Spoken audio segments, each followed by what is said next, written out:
Nice to meet you. You're my anti-role model. What's up, boys and girls? Sean the Wolf, just coming to you with some more morning routine stuff, and I also have a talk about a thing that's really impacted my life a lot. I refer to as my anti-role model and how it can help for you, and growth mind versus fixed mind, and how to fix some things. Check it out. Change is never perfect. Change takes growth, it takes grace, and it takes gratitude. There's your 3 G's, baby. Because I didn't have role models to say, I definitely found myself, as I audited through my life, I found myself recognizing that I had anti-role models. Anti-role models are people that are in your life that are everything you don't want to be, right? Or they have a trait of something you don't want to be or have as well. I find that I indexed heavily towards anti-role models. I had people in my life that I knew I didn't want to be anything like. You know, I had family that was abusive, or friends that had traits that I hated, friends of family that had qualities that I didn't. I found in my father, and I found in other people in my life, ways that I did not want to be in life. And therefore, they unofficially became my anti-role models.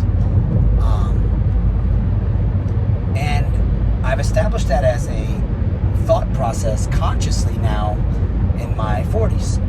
I'll see someone, even a friend or a coworker or a family member, that has a trait that I am not a fan of. I can't change that person, but I can make them a role model for someone I don't want to be like. I'm saying all that to say this. I recognize this trait in a new anti-role model that I dislike. And that is a person that is resistant to change. What do I mean by that? Anytime, change is inevitable, right? It's the only thing you can count on is things will change. You'll get a new job will change. You'll get a new boss, maybe new coworkers, maybe a new assignment. You'll be in a new relationship. You're at the gym, you have a new coach.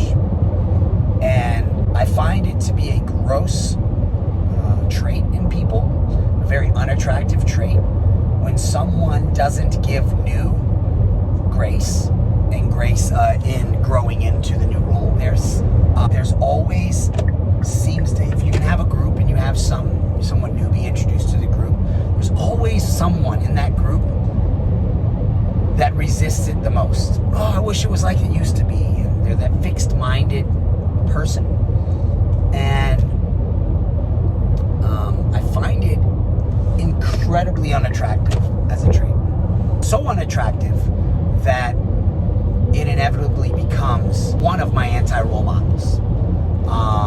And I put them in the file. I say, I like role models and I like anti-role models. I have people I aspire to be like, and I have people I aspire to be nothing like. I see that trait in people, and that they can't allow grace for like somebody new. I don't like the way they're doing this, I'm out. And it's just this like short fuse, and it seems to be, it's always people that have more tenure in that role. So it's the old dog, new tricks probably, but it's more tenure in that role, either at the job or in the friend group or at the gym, in the classroom, whatever the thing is. They're the ones that seem to have the biggest fucking issue. And it's because there's some entitlement in their brain, and there's a resistance from the fixed-mindedness. There's a resistance to any change at all. And the old way is always the best way. Nostalgia and sentimental value and all these things that those types of people cling to. And this is like fixed-minded to the way it used to be. It's not quite the same. It's changed. I don't like this, right? It's the people that always bitch about their favorite artist's new album. They're evolving. It shouldn't sound like the old shit. What got you here won't get you there, right? So if you think about that and you really believe in that, what got you currently where you're at won't get you where you want to go.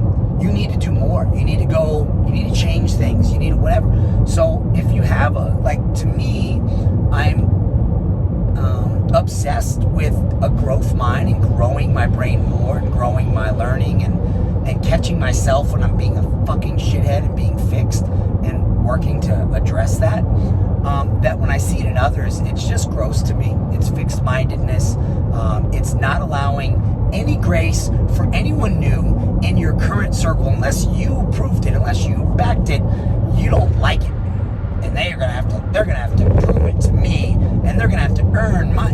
Well, cool, but not with that fucking attitude, right? Maybe embrace change.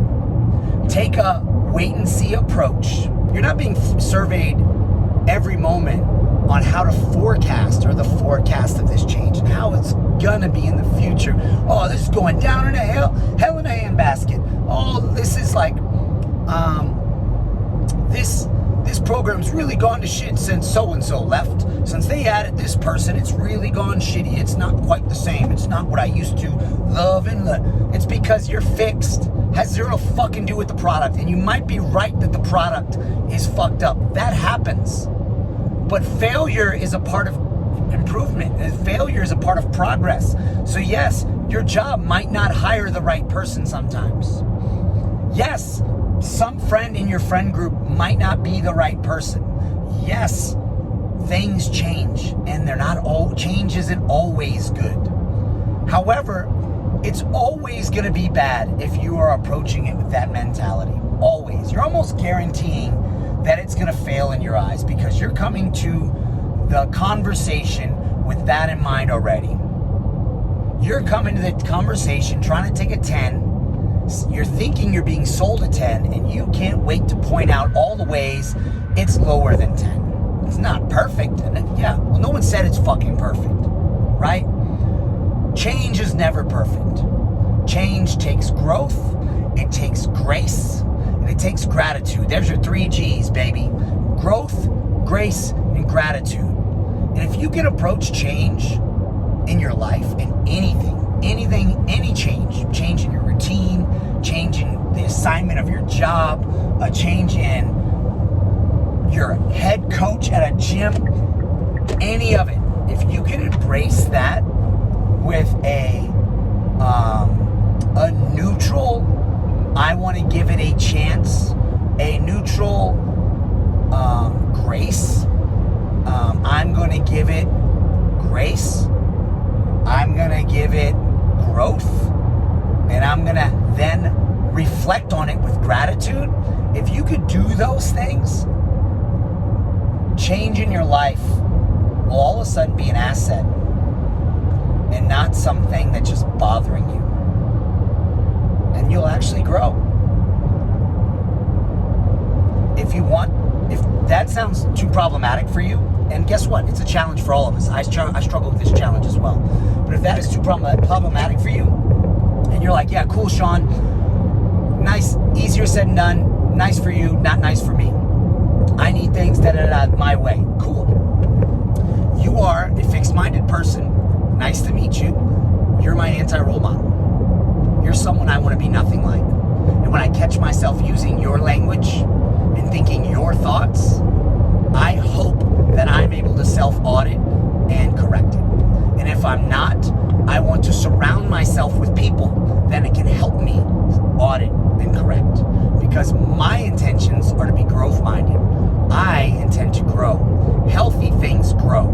Unhealthy things stay fixed. I want to be healthy. I choose healthy. You can choose whatever the fuck you want. What I'm telling you is that I currently have found anti-role models that have helped me in my life just as much as role models have. And if you are a fixed mind, and you are adamant on staying that way, then nice to meet you. You're my anti-role model. You go in a bucket and you give me value.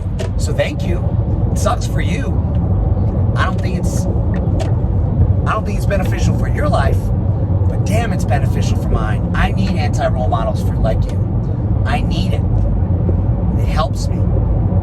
So thank you. You annoy the fuck out of me.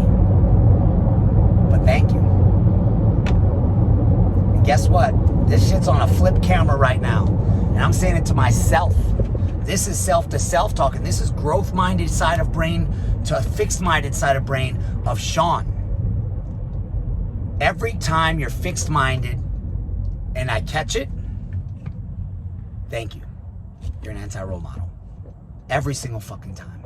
Because I don't want to be fixed. I want to grow. And growth means fucking it up sometimes. Growth means failure's part of the recipe. You know what fixed means?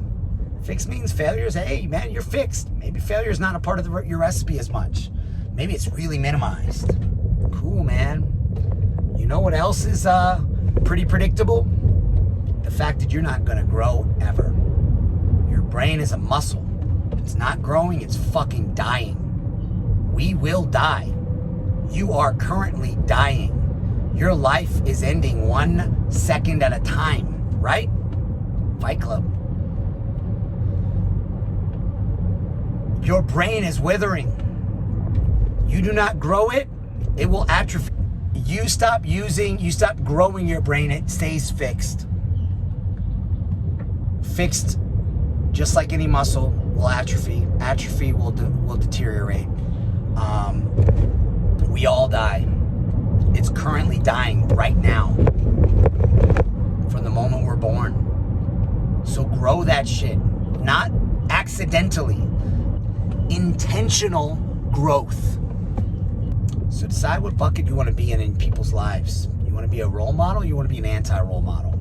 Both are valuable. I would take a moment and audit your circle. Family, friends, relationships, work, doesn't matter. And audit who you're surrounding yourself with. My grandmother always told me growing up, you show me a person's friends and I'll show you themselves, or something like that. Or my favorite from her was always birds of a feather flock together. You don't see a fucking goose hanging out with eagles. You don't see penguins waddling around with flamingos, right? Birds stick together. So audit your friends, and I'm gonna tell you who the fuck you are. You're surrounded by fixed-minded people, you're likely fixed-minded yourself. So find a couple role models. You don't have to get rid of everybody, man. You don't have to get rid of your anti-role models. They're just as valuable to you. You at least have to identify them. If you wish to grow, identify who's in your circle and which bucket they're in. It'll help you way more. And each person it's not a full person in each bucket. You may have someone that you really like, certain qualities about them, but they have bad addiction problems. Cool. The like stuff goes in the role model column. The bad addiction stuff goes in the anti-role model problem. Solved. Hope this helps.